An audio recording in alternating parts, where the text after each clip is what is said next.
दीप प्रकाश का सूचक है। समस्त विश्व का कल्याण और अंधकार से सभी विश्व को मुक्ति मिले, ऐसी मौत प्रार्थना हम दीप प्रज्वलन के माध्यम से करते हैं। इस 3 दिवसीय समस्त कार्यक्रम का मार्गदर्शन कर रहे आदरणीय एडीसी सर, अतिरिक्त जिला उपायुक्त श्री साहिल गुप्ता जी इस पूरे कार्यक्रम के नोडल अधिकारी भी हैं, और साथ में हमारे बीच एसडीएम सर श्री मयंक भारद्वाज जी और joint commissioner MCF Shrimati Dwija जी, जिला प्रशासन के समस्त अधिकारीगण जिनका भरपूर सहयोग और मार्गदर्शन से इस 3 दिवसीय अंतर्राष्ट्रीय गीता महोत्सव का आयोजन संभव सिद्ध हो सका।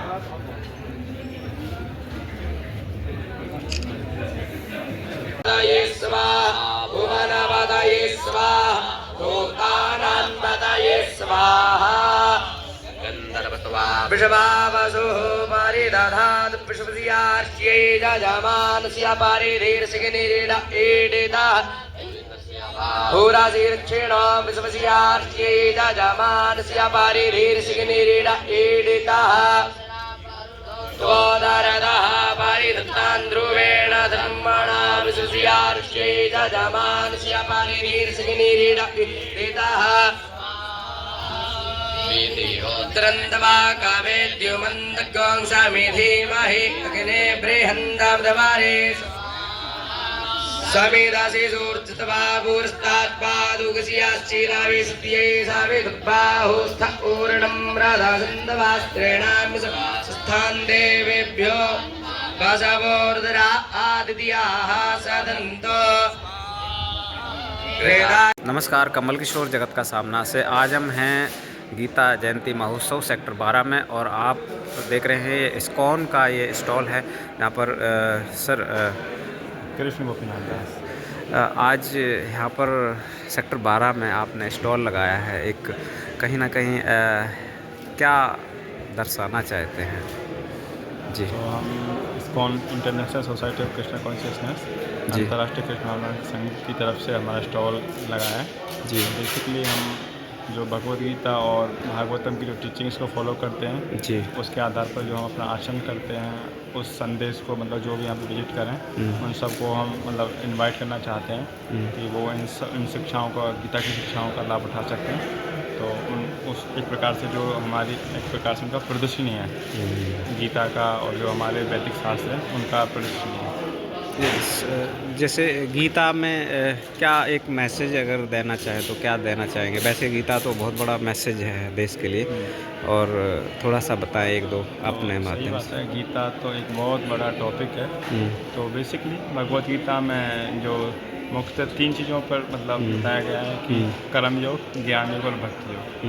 तो बताते हैं कि कर्म योग का और ज्ञान योग का भी लक्ष्य है भक्ति योग, और भक्ति योग के माध्यम से हम वास्तव में वो पीसफुल रह सकते हैं। कि जो योग का मतलब है जोड़ना, और जब हम supreme personality of God head Krishna से जब हम अपने आप को जोड़ लेते हैं तो फिर वास्तव में हमारी लाइफ का परफेक्शन है। तो यही मतलब भगवान की इच्छा भी है। तो ये मतलब मैसेज है कि हम मतलब कृष्ण जो भगवद गीता की टीचिंग्स हैं उसके आधार पर हम अपने जीवन की जो वैल्यूज़ हैं उनको आचरण में लेकर आएँ तो वास्तव में हम संतुष्ट रह सकते हैं। गीता के अलावा और भी आपने ग्रंथों के बारे में बताया है जो तो भगवद गीता है और भागवतम है।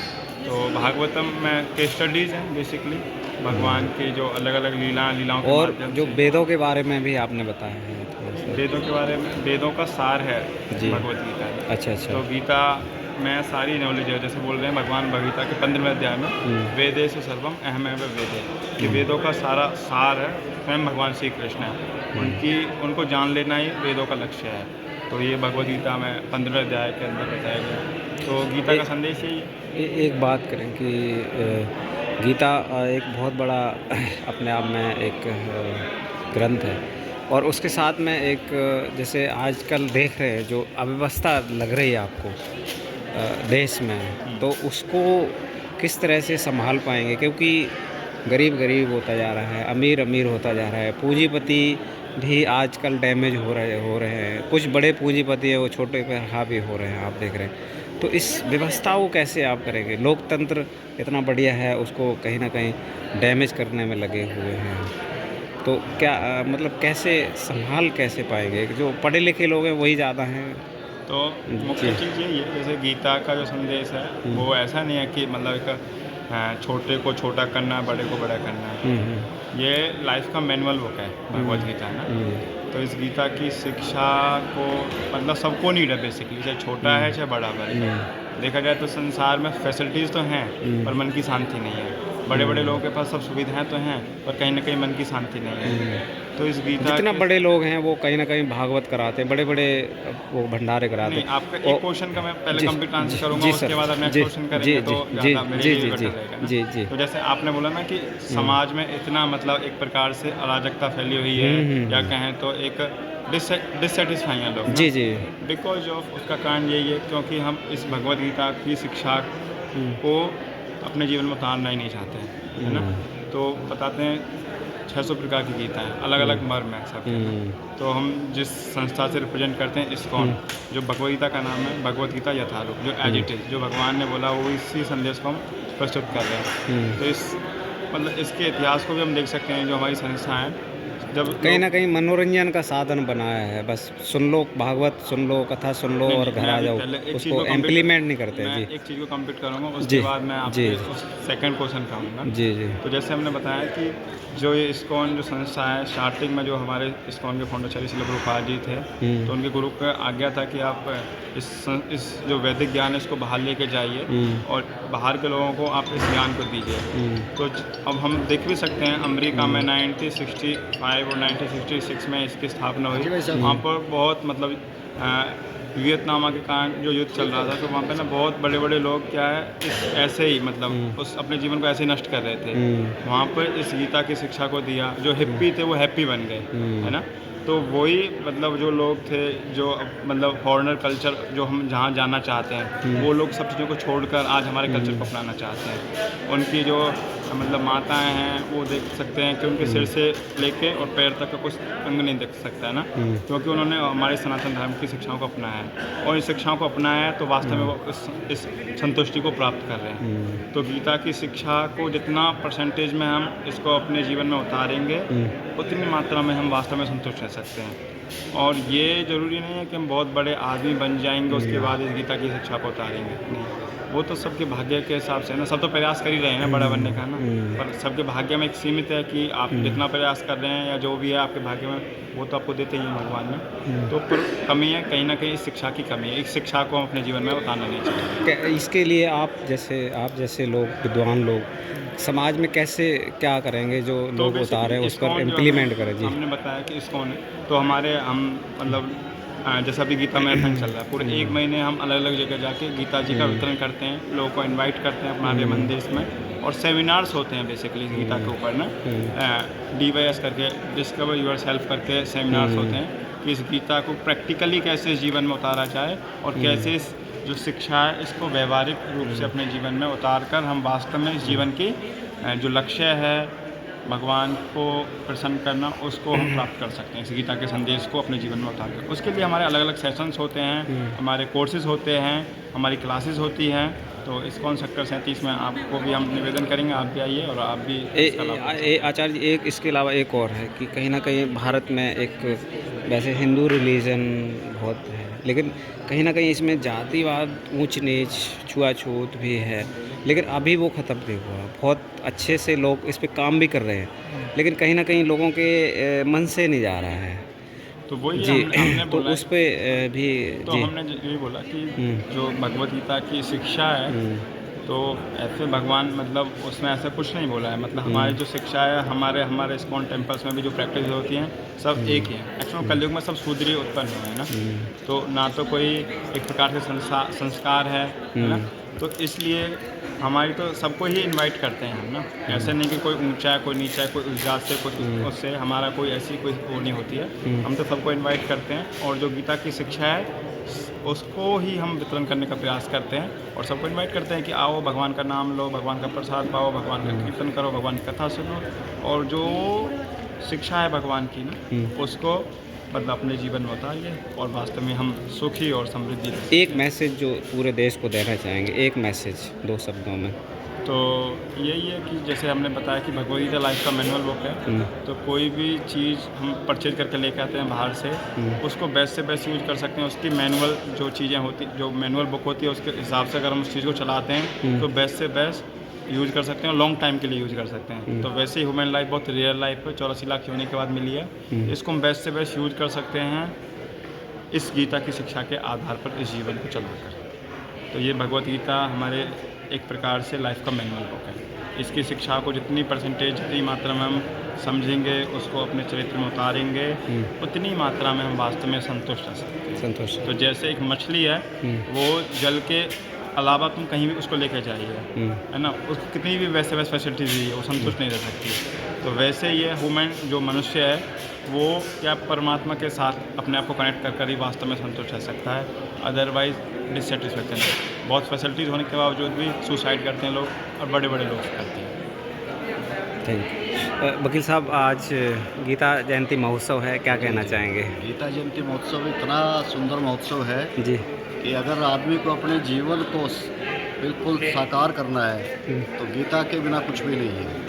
ये इतना बड़ा विज्ञान है, गीता अपने आप में इतना बड़ा विज्ञान है कि उसमें हर चीज़ का सोल्यूशन है, हर समस्या का सोल्यूशन है। जब भी आप किसी भी समस्या में फंसते हो तो आप गीता उठाइए, गीता का कोई भी पेज आप निकालिए और उस श्लोक को पढ़िए, आपकी समस्या का तुरंत निवारण हो जाएगा।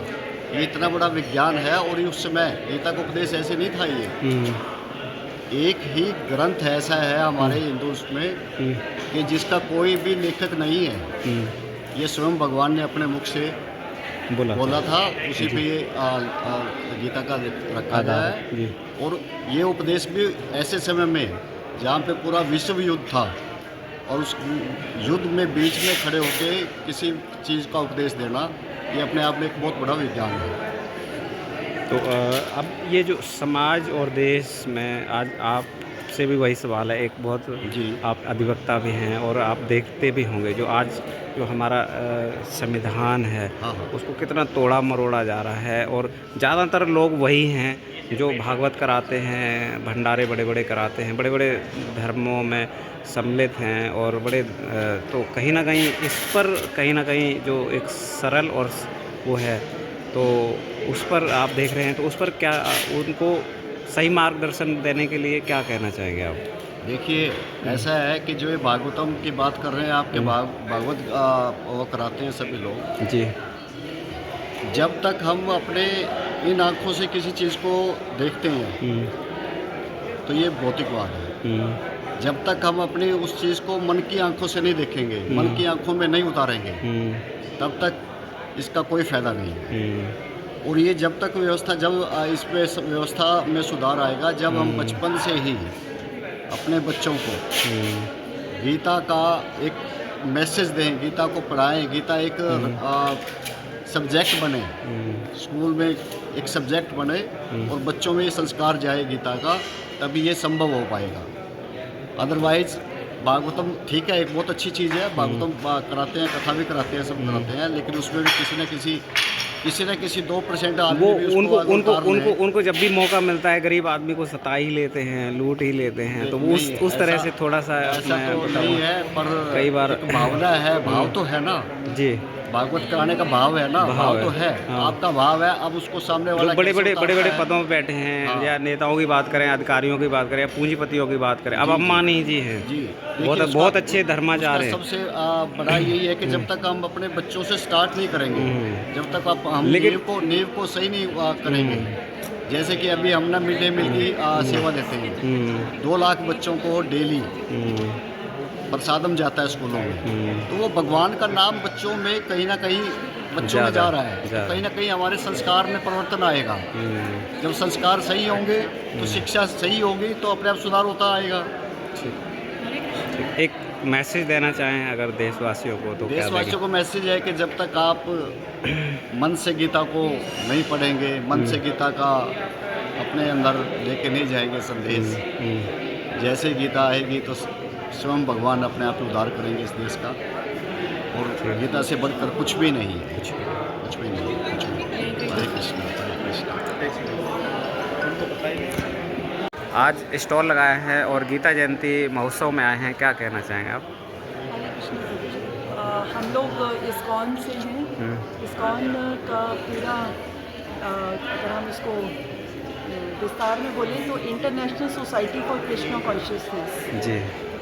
ये जो आंदोलन है ये स्वामी प्रभुपाद ने शुरू किया था और इसको वो अमेरिका लेकर गए, वहाँ पर उन्होंने इसकी स्थापना की। ये जो आंदोलन है ये चैतन्य महाप्रभु का आंदोलन है अगर हम इसके इतिहास में जाएंगे, और ये संकीर्तन यज्ञ पर आधारित है, जिसमें चैतन्य महाप्रभु ने कहा था कि नगर नगर ग्राम ग्राम में भगवान श्री कृष्ण का नाम गूंजना चाहिए।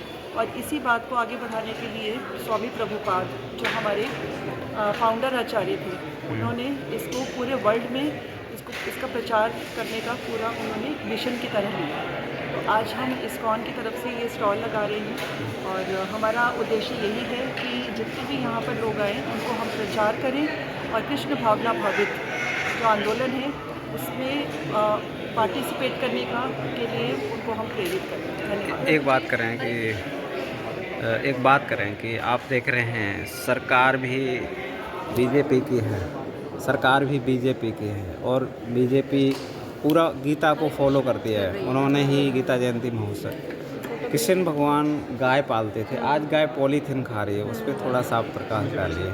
बिल्कुल, हरे कृष्णा प्रभु जी। पॉलीथीन के लिए हम तो जैसे हिंदुइज्म भटक भूखे हैं, कहीं किसानों के बाढ़ लगी है खेतों के आसपास, उससे कट रहे हैं, एक्सीडेंट हो रहे हैं, दूसरों कर रहे हैं जी। अव्यवस्थित कोशिश तो हम भी यही कर रहे हैं। अब जैसे गाय वाले आते हैं वो लेने रोटी, हम कोशिश ये करते हैं कि उनको एक रोटी ज़रूर दें, गायों को अन्न दें, और हम गौशाला भी जाते हैं और हम ये प्रमोट भी कर रहे हैं आप कि गौशाला जाएं। आप देख रहे हैं कि फरीदाबाद में सभी MLA बीजेपी के और वो सब कथा भागवत रामायण करा रहे हैं, ठीक है, और गाय ऐसे घूम रही हैं भूखी प्यासी, सर्दी में ठिठुर रही है, तो उनके लिए क्या मैसेज देना चाहेंगे? गौशालाओं में खाली पड़ी हैं जी। यही कहना चाहेंगे, सिर्फ कहने से और ये स्टॉल लगाने से कुछ नहीं होगा।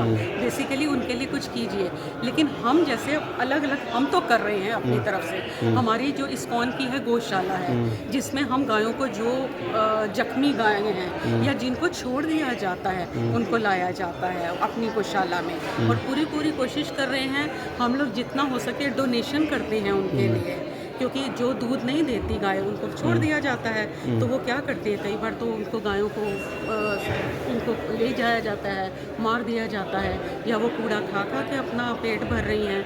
तो हमारी तो इस्कॉन की तो कोशिश यही रहती है कि गौशाला में पहुंचाया उन जाए। नेताओं अधिकारियों को क्या कहना चाहेंगे जो इस तरह की व्यवस्था होते हुए भी? कोशिश तो यही करनी चाहिए कि उनके लिए भी ऐसी कुछ करें व्यवस्थाएं, क्योंकि खाली कहने से कुछ नहीं होगा, क्योंकि करने से ही कुछ होगा। ये चीज़ें छोटी छोटी उठाई जाएँ, और पॉलीथीन तो बिल्कुल बैन होने चाहिए।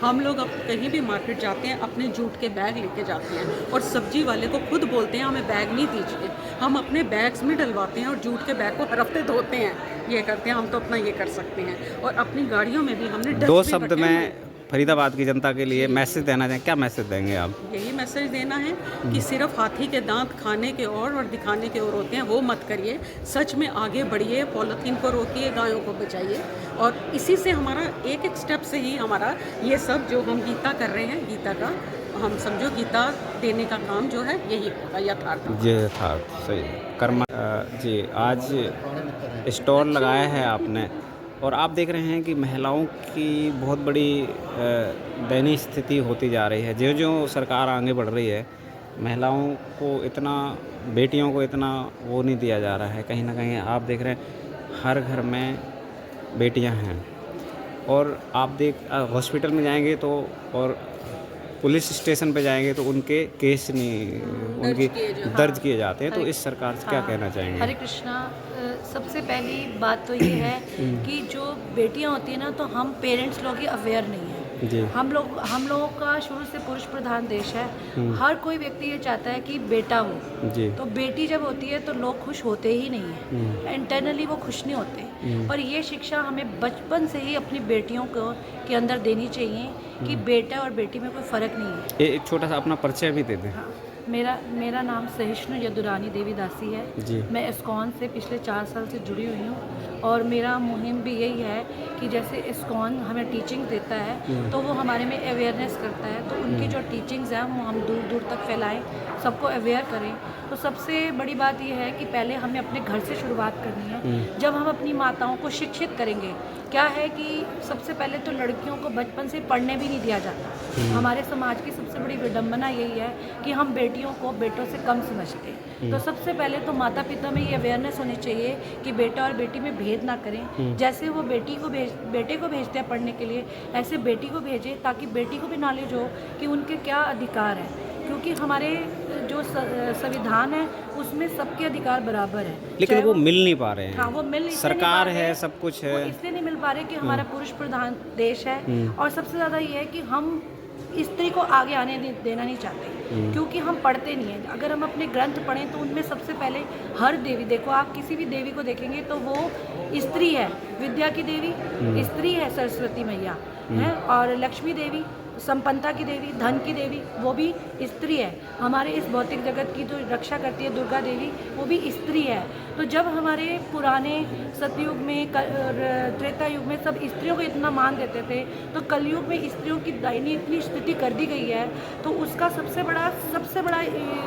बड़ा जो है कि स्त्री खुद अपने आप को, वो जिम्मेदार है इस चीज़ की, क्योंकि वो खुद अपने आप को इस तरीके से पलती है कि अपने आप को वो शोषण करवाती है अपना, वो आगे नहीं बढ़ती। बाबा साहब ने संविधान में स्त्रियों के लिए हिंदू कोड बिल के तहत बहुत बड़ी व्यवस्था की है। हाँ। बराबरी का हक दिया है, नौकरी हर एक चीज़ का दिया है। लेकिन एक बात करें कि जैसे वो बात छोड़ा एक हट के, जैसे आपने कहा दासी, ये दासता का मतलब थोड़ा सा बताएं, थोड़ा दासी जैसे आप कि हमें ना बचपन से ही माँ बाप ये सिखाते हैं कि आपकी शादी हो रही है, आप किसी पुरुष के साथ जा रही हैं, उनकी संगनी आपको बनना है, आपको उनकी बराबरी नहीं करनी। अगर कोई पुरुष हमें ऐसा मिल जाता है कि जो हमारी उसमें खरा नहीं उतरता, जैसे मारते हैं, पीटते हैं, शराब पीते हैं, तो माँ बाप जो है वो स्त्रियों को, लड़कियों को वापस एक्सेप्ट नहीं करते। वो उन्हें यही कहते हैं कि आपको उसी घर में गुजारा करना है, आपको जैसे आपको हमने जहाँ पर आपकी शादी कर दी आपको वहीं गुजारा करना है। तो ये गलत है। स्त्री को भी जीने का हक है, तो आप उसको भी, मतलब अगर वो शिक्षित होगी तो उसको अपने अधिकार पता होंगे। कॉम्प्रोमाइज करना है, अपने कर्तव्य करने हैं स्त्री को, पर अगर वहाँ पर उसके साथ कोई असहायनीय घटना हो रही है या उसको मोलेस्ट किया जा रहा है, कहीं ना कहीं जो हाँ, दासी और दास नाम है वो कहीं ना कहीं ठीक नहीं है। नहीं, बिल्कुल ठीक नहीं है, ले आपने लगा रखा है। नहीं, स्त्री को दासी, हम प्रभु की दासी हैं। हम क्या है, इस्कॉन में दासी सेविका भी तो बोल सकते हैं। सेविका नहीं, वो एक दासी, ये चीज़ नहीं है। ये हमारे स्पिरिचुअल में जब हम ये भगवत गीता पढ़ते हैं तो उसमें ये बताया गया कि हम आत्मा हैं, देहात में, बुद्धि में नहीं है, हम देह नहीं है। जब हम अपने स्पिरिचुअल पढ़ेंगे, ये बुक्स पढ़ेंगे, तो हमें इस बात की नॉलेज होती है। तो हमारा मेन भगवान कौन है? परम पुरुषोत्तम भगवान। हमें उनकी सेवा करनी है। हमारे जो मनुष्य जीवन मिला है, चाहे वो हमें स्त्री रूप में मिला हो, चाहे हमें पुरुष रूप में मिला हो, हमारा मेन उद्देश्य है भगवान की सेवा करना और बैक टू गॉडेड, वो हमारे पिता है, उनके पास जाना। तो हम उनकी दासी हैं, सेविका, हम उनकी सेविका हैं, हम उनकी दासी हैं, क्योंकि वो हमारे परम पुरुषोत्तम भगवान है। ये जितना भौतिक जगत बना है, या जितना भी ये हमें एक एक चीज़ मिल रही है, वो हमें भगवान दे रहे हैं, वो ही हमारे कार्य करते हैं, वो ही हमारे पिता हैं। तो हम उनके पिता के रूप में उन्हें वो कर रहे हैं कि वो हमारे पिता पुत्री बोल सकते हैं। तो दासी और पुत्री में बहुत फर्क है। ऐसा कोई बात नहीं है कि हम उनकी सेवा कर रहे हैं, हम उनके दास हैं। वो हमारे को जो कहेंगे, जब वो ही नहीं होंगे तो जगत ही कैसा होगा। तो ये शब्द उनके लिए आया है, ना कि ऐसे पुरुषों के लिए जो हमें मोलेस्ट करें, हमारी वैल्यू ना समझे। उनकी दासी नहीं है हम, उनके लिए हमें फाइट करना है, शिक्षा लेनी है, हमें अपने अधिकार पता होना चाहिए। पर इसका मतलब ये नहीं है कि अगर कोई अच्छा हमें पार्टनर मिला है तो हमें उसके साथ कंपटीशन नहीं करना, कॉम्पिटिट नहीं करना उसके साथ मिलकर जो गृहस्थ जीवन होता है, या जो एक स्त्रियों का स्थान है, उसकी वैल्यू को भी समझना है कि स्त्री एक माता तुल्य है, एक बहन तुल्य है। हाँ। 2 शब्दों में कोई मैसेज देना है देश की महिलाओं को, देशवासियों, क्या मैसेज? मैं देशवासियों को यही मैसेज देना चाहती हूँ कि वो जो है अपने बच्चों को पढ़ाएं, चाहे वो स्त्री हो चाहे पुरुष हो, उन्हें आगे बढ़ने का अवसर दें। और जो है सरकार भी उनके लिए जो है अपने कदम उठाए, जैसे ये बीजेपी सरकार काफ़ी कर रही है। इनका तो नारा यही है लड़की बचाओ और लड़कियों को आगे लाओ। तो मैं उनको धन्यवाद देती हूँ कि हमारे नेताओं ने ये अवेयरनेस समाज में लाई है और काफ़ी स्त्रियों के लिए कर रहे हैं। जैसे स्त्रियों के लिए जन्म से ही उन्होंने काफ़ी योजनाएं बनाई हैं, तो मैं चाहती हूँ कि उनका धन्यवाद। नमस्कार, कमल किशोर जगत का सामना से आज हम हैं गीता जयंती महोत्सव सेक्टर 12 कन्वेंशन हॉल में, और आप देख रहे हैं ये विश्व हिंदू परिषद का ये स्टॉल है और हम इनसे जानेंगे हिंदू के बारे में। और क्या है सर, बताएंगे आज स्टॉल लगा है विश्व हिंदू परिषद, सर क्या है थोड़ा सा बताएंगे। विश्व हिंदू पहले अपना परिचय दीजिए सर अपना। मेरा नाम कालिदास गर्ग जी। विश्व हिंदू परिषद में विशेष संपर्क विभाग है जी। उसका मेरे पास प्रांत सह संपर्क प्रमुख का दायित्व। जी जी सर, आज यहाँ स्टॉल लगाया है, किन उद्देश्यों को लेकर स्टॉल लगा है गीता जयंती महोत्सव? गीता जयंती, गीता जो है ना हमारे श्री भगवान के श्रीमुख से उनकी वाणी है साक्षात जी, और सनातन धर्म की नींव है गीता। और सारा सनातन धर्म गीता और हमारे वेदों से ही निकला है। और ये जो हमारे पीछे जब से बीजेपी की सरकार आई हरियाणा में, तो हमारे जो मुख्यमंत्री थे खट्टर जी, उन्होंने गीता जयंती का बड़ा सम्मान किया। और उन्होंने गीता जयंती के हर डिस्ट्रिक्ट हेडक्वार्टर पे और कुरुक्षेत्र में विशेष तौर पे अंतर्राष्ट्रीय सम्मेलन गठित कराए जी। और उनका भी आभार है। और माननीय सैनी जी आए हैं, ये उनसे भी ऊपर है इस मामले में जी। सभी मतलब जो है धार्मिक सनातन धर्म, इसके ऊपर सबका विशेष योगदान है। सर ये जानना चाहूँगा कि आज जो हिंदू समाज है, हम हिंदू एकता की बात करते हैं, लेकिन क्या ये संभव है और क्यों? अगर एक नहीं हो पा रहा है तो क्या सबसे बड़ा कारण क्या है, क्या मानते हैं? हिंदू एकता बिल्कुल संभव है और अब तो समझ में भी आने लगी है लोगों को। जैसे योगी जी ने नारा दिया, भाई बटोगे तो कटोगे, एक है तो सेफ है, मतलब तो दोनों को एक ही है। एक थोड़ा नेगेटिव है, एक थोड़ा पॉजिटिव है सोचने का तरीका, मतलब दोनों का एक ही है। और जब तक हिंदू एक नहीं होगा ना, अब बढ़ता ही रहेगा, तो ऐसे ही घटता ही रहेगा। जब घट रहा है तो क्या ऐसी 4 कारण हैं जिनकी वजह से कहीं ना कहीं बटा हुआ है, और या वो है 4 तो कारण क्या आप मानते हैं? हम जो है ना आज भी जात पात से ऊपर नहीं उठ सके जी। इसके लिए क्या करेंगे अगर जात पात एक करना है? जी, समरसता के ऊपर अपने कार्यक्रम चलाए हुए हैं। और हमारे जो कार्यकर्ता है, जो निम्न जाति है या वर्ग है, जाते हैं वहाँ पर आपस में बहुत सद्भाव और अपना उनके साथ मेलजोल है बहुत। और उनके साथ बैठकर खाना भी खाते हैं, सारे काम करते हैं जी। और क्या? और जी, उनको मतलब अपने साथ लाने का, उनको काम भी बताते हैं। मान लो किसी को काम की जरूरत है, काम पे भी लगाते हैं। हेल्पफुल हैं आप लोग उनके लिए, हर तरीके से सहायता करते हैं। वैसे जी। भी मतलब हमारे पास बड़े बड़े सामर्थ्यवान लोग हैं, उनसे धन इकट्ठा करके मतलब उनकी सहायता भी करवाते हैं। आप देख रहे हैं कि आज एक और सबसे बड़ा सवाल है, भारत हिंदू राष्ट्र, ठीक है, हिंदुस्तान में, लेकिन पाकिस्तान बट गया। पाकिस्तान और हिंदुस्तान में बंटवारे में ज़मीन 20% मोहम्मदन था, चला गया भारत से, लेकिन पूरा नहीं गया। 5% लोग ही गए, 15% यहाँ रहे। लेकिन हमारी जो 15% ज़मीन गई है फालतू, ना तो वो ज़मीन मांग सके, और यहाँ पर भी उन्होंने जनसंख्या बढ़ाने में कोई कमी नहीं छोड़ी। तो इस पर क्या प्रकाश डालेगा? तो जनसंख्या संतुलन के ऊपर हम लोगों ने कुछ करना ही पड़ेगा। और हमारे अभी राष्ट्रीय स्वयंसेवक संघ के सरसंघचालक जी ने आह्वान किया है लोगों को कि 2 बच्चे से भी काम नहीं चलेगा, अब 3 बच्चे करने पड़ेंगे सभी को।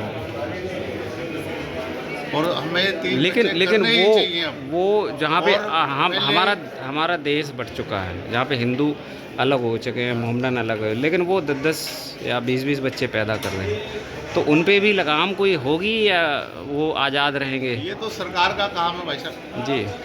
सरकार नीतियाँ बना रही है। क्या मैसेज देना चाहेंगे सरकार के लिए इस मामले में? नहीं, अब सरकार क्या ज़मीन वहाँ की मांगेंगे या यहाँ पर जनसंख्या नियंत्रण? नहीं, ये जो रूल ऑफ लॉ इंडिया में, ठीक है। कानून सबके लिए समान है, और अब जो समान नागरिकता कानून आ रहा है सबके लिए समान होगा, तो बच्चे भी सबके लिए बराबर ही होंगे। अब कि 2 बच्चे पैदा कर सकेंगे या 3 कर सकेंगे, एक शादी ही होगी सबके। अब वो 3 शादी वाली प्रथा भारतवर्ष से खत्म हो जाएगी, बिल्कुल। अच्छा, ख़त्म हो जाएगी। 2 शब्द में अगर देशवासियों के लिए इस जयंती के अवसर पर मैसेज देना चाहेंगे तो क्या देंगे? गीता जयंती के पावन पर्व पर सब लोगों से यही निवेदन है कि गीता के उपदेश समझें और अपने जीवन में सारे नहीं तो 1, 2, 3 बातें ही उतार ले, उसी से हमारा जीवन उतर जाएगा। जैसे भगवान कृष्ण ने गीता में स्पष्ट कहा कि भाई कर्म करो, फल की इच्छा मत करो। दूसरा, कर्म करो, कर्म करते हुए भी अपने को अकर्ता समझो। मैं करता नहीं अकर्ता हूँ, मैंने नहीं किया। अकर्ता समझेंगे तो हमारे में अहंकार नहीं आएगा। अच्छा, ठीक है। और भगवान श्री कृष्ण ने, भगवान जी ने गीता के 12वें अध्याय में 39 तरह की भक्ति बताई है। जैसे किसी से अपेक्षा मत करो, किसी की बुराई मत करो, सच बोलो, और मान अपमान की सच चिंता बोलोगे तो बुराई ऑटोमेटिक हो जाएगी। किसी ने किसी के साथ गलत किया है और मान सच्चाई अपमान बोल की दो। चिंता मत करो जी। हाँ जी। हाँ। गर्मी सर्दी सुख दुख इनको सबको समझो, यही भक्ति है भगवान की। भगवान ने कहा मतलब ये अलग से भक्ति कर बैठ कर भक्ति करने की, माला कहने की जरूरत नहीं है। इन्हें नियम में चलो ये मेरी भक्ति है। और जो भगत मेरा इस तरीके की भक्ति करेगा वो मुझसे प्रिय है, वो मुझे अति प्रिय है। अति प्रिय है। ठीक है सर, थैंक यू। जयंती का जो एग्जीबिशन लगाया गया है, जिसका शुभारंभ किया गया है, ये 3 दिन चलेगा। और इसमें प्रत्येक डिपार्टमेंट जो है ना अपने अपने जितने जो उसमें है सभी ने अपनी अपनी प्रदर्शनी लगाई है। इसमें लोगों को फ़ायदा होने वाला है। और गीता जयंती के उस पर मैं आप सभी के माध्यम से पूरे देशवासियों को शुभकामनाएं देना चाहता हूं, और देशवासियों को अपने प्रधानमंत्री जी का धन्यवाद करना चाहता हूं, जिन्होंने हमारे जो गीता जयंती का जो शुभारंभ किया। उससे पहले चलती आई है, लेकिन जिस तरीक़ा से इसका प्रसार किया गया है वो हमारे माननीय मोदी जी के उससे हुआ। और आज मोदी जी हमारे हरियाणा में आ रहे, मैं उनका स्वागत भी करता हूँ और उनको धन्यवाद भी करता हूँ। आपको पहली बार इस बात